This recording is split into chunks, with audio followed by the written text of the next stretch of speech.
శ్రీరామచంద్రుని నామస్మరణతో వేములవాడ పట్టణ ప్రధాన వీధులు మారుమ్రోగాయి.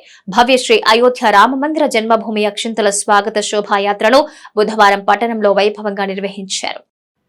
తిప్పాపురం బ్రిడ్జ్ నుంచి శ్రీ రాజరాజేశ్వర స్వామి ఆలయం వరకు కోలాటాలతో శోభాయాత్ర సాగింది. కార్యక్రమంలో శిశుమందిర్ విద్యార్థులు, మహిళా మనులు, వివిధ ధార్మిక సంస్థలు మరియు శ్రీ అయోధ్య రామమందిర తీర్థక్షేత్ర ట్రస్ట్ సభ్యులు, పట్టణ ప్రముఖులు, భక్తులు పాల్గొన్నారు.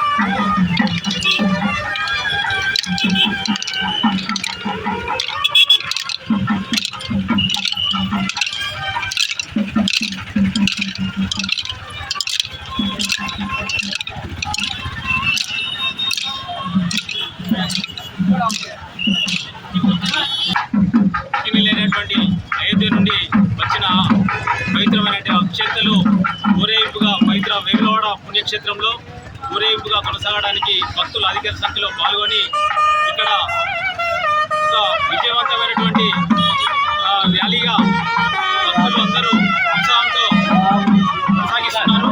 ఈ కార్యక్రమానికి పాల్గొన్నటువంటి భక్తులందరికీ పేరు పేరున హృదయపూర్వక ధన్యవాదాలు తెలుపుకుంటున్నాం. దైవ కార్యక్రమము, ధర్మ కార్యక్రమము, శ్రీ రామచంద్రుల వారి అక్షితలు ఈరోజు ప్రముఖ పుణ్యక్షేత్రమైన వేములవాడకు చేరుకోవడం జరిగింది. దీనిలో భాగంగా పట్టణ ప్రజలందరూ కూడా మరి భక్తులు, హిందువులు పెద్ద ఎత్తున పాల్గొనడం జరిగింది. మరి జనవరి 1 నుండి అక్షింతల వితరణ కూడా ఉంటుంది కనుక మరి ఇంతటి పుణ్య కార్యక్రమంలో మరి హిందువులందరూ కూడా పాల్గొని మరి శ్రీరాముల వారి కృపకు పాత్ర కాగలరని చెప్పి కోరుతా ఉన్నాం.